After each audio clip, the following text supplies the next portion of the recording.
देखिए, मैंने अपने कार्यकर्ताओं के अंदर आज बैठक यहाँ पर बुलाई थी और मुख्य रूप से आप सभी जानते हैं कि विधानसभा के चुनावों की तारीख आ गई है 1 अक्टूबर की। उसी के मद्देनज़र आज हम लोगों ने कार्यकर्ता बैठक रखी थी और सभी के बीच में जो हम लोगों ने पिछले 5 साल के अंदर काम किया, उसका कहीं न कहीं हमने रिपोर्ट कार्ड देने का काम किया, रेवाड़ी की जनता को।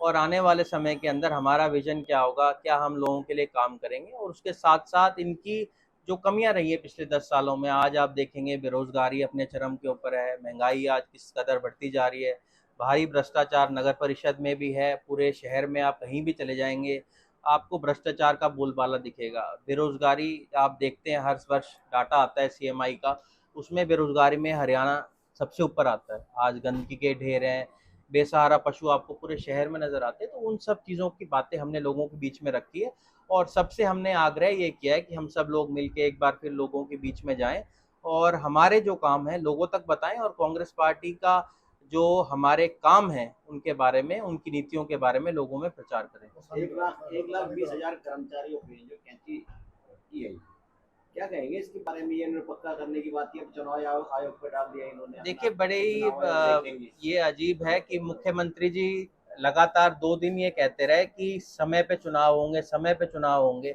और इनका जो हाई कमांड है उसने इस चुनाव को जल्दी करवा दिया। क्योंकि जहां तक हमारी जानकारी है, बीजेपी के हाई कमांड को ये पता चल गया था कि दिनों दिन इनका जो ग्राफ है वो गिरता जा रहा है और इसी कारण से उन्होंने जल्द चुनाव कराए। और ये जितने भी ये घोषणाएं कर रहे थे, ये केवल मात्र चुनावी घोषणाएं थी और इसकी जानकारी मुझे लगता है कहीं ना कहीं इनके हाईकमांड को भी होगी थी कि ये जो इनकी बात है उनको लोग अब समझ चुके हैं और आने वाले समय में सीएम को भी जानकारी थी। एक सोची समझी साजिश के तहत 1,20,000 कर्मचारियों का सिस्टम उठाया। अब इस बात का जवाब तो वो ज्यादा बेहतर दे पाएंगे कि क्यों उन्होंने लोगों को लुभाने के लिए इस तरह के वादे किए। मसानी बराज का तो आपने हमेशा देखा है कि मैंने पिछले दिनों में भी उसके लिए आवाज़ उठाई थी, सदन में भी हम लोगों ने आवाज़ उठाई कि किस तरह से वहाँ केमिकल का जो पानी है वो वहाँ लगातार डाला जा रहा है, जिससे जल स्तर भी खराब हो रहा है। लोगों को कितने सारे जीव जंतु हैं, हमारी मछलियाँ हैं जो मर रही हैं। हमारी ये कोशिश रहेगी कि उसके लिए हम काम करें। हमारा मेडिकल कॉलेज जो है, जो हम सब लोगों ने, जब हमारी सरकार थी तो उसको पीपीपी मोड के ऊपर लेके आ रहे थे, हमारी ये कोशिश रहेगी कि वो मेडिकल कॉलेज हमारे यहाँ पर आए। और भी बहुत सारे हमारे काम हैं जो हम चाहते हैं इस इलाके के लिए हम लोग करें। विधायक जी, तो शहर की जो समस्या है, जल भराव की है, ट्रैफिक की है, अवैध कब्जे की है या अतिक्रमण की है, तो ये समस्याओं का समाधान कहाँ तक मानते हैं? सरकार कहाँ तक पूरी कर पाई है? पूरी तरह से विफल रही है सरकार। आप कहीं भी चले जाइए पूरे शहर के अंदर, आपको हर जगह बेसहारा पशु नजर आएंगे। ये सरकार वही है और यहाँ का जिला प्रशासन है जो इस लोगों ने इश्तिहार दिए थे अखबारों में कि रेवाड़ी शहर बेसहारा पशु मुक्त है।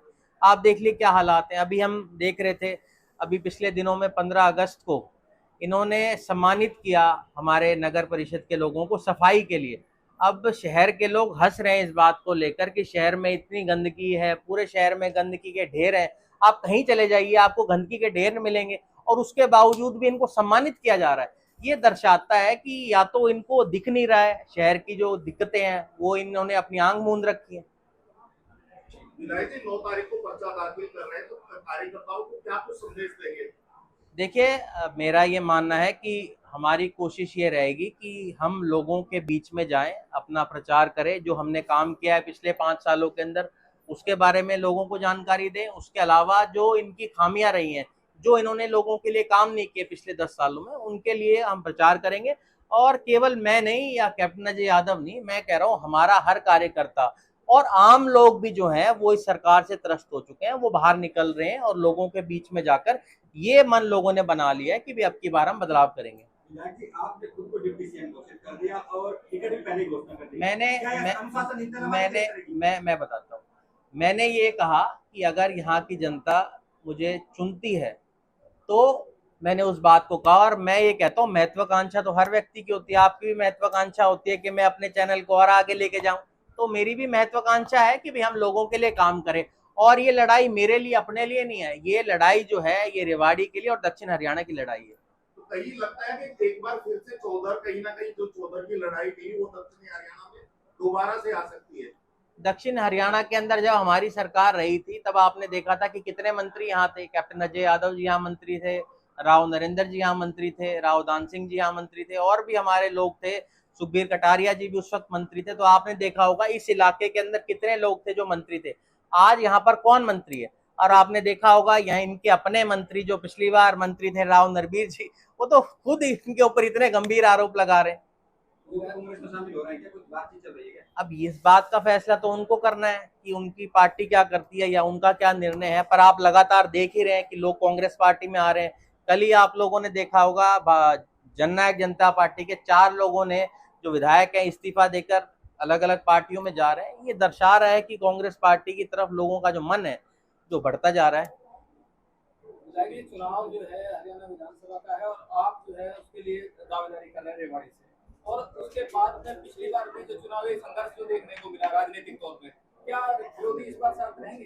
कोई जो हाउस की जो राजनीति है जो हर बार देखिए, रेवाड़ी की जनता ने तब भी मुझे यहाँ से जिताया था जब 75 पार की हवा देश के अंदर चल रही थी, जब हमारे खुद मुख्यमंत्री जी यहाँ 3 बार आए थे, हमारे सांसद राविंदरजीत जी ने इतने दिन यहाँ प्रचार किया, हमारे अमित शाह जी यहाँ पर आए और आखिरी दिन नरेंद्र मोदी जी यहाँ पर आए, तब भी लोगों ने मुझे चुनकर भेजा और तब तो 75 पार का नारा चल रहा था।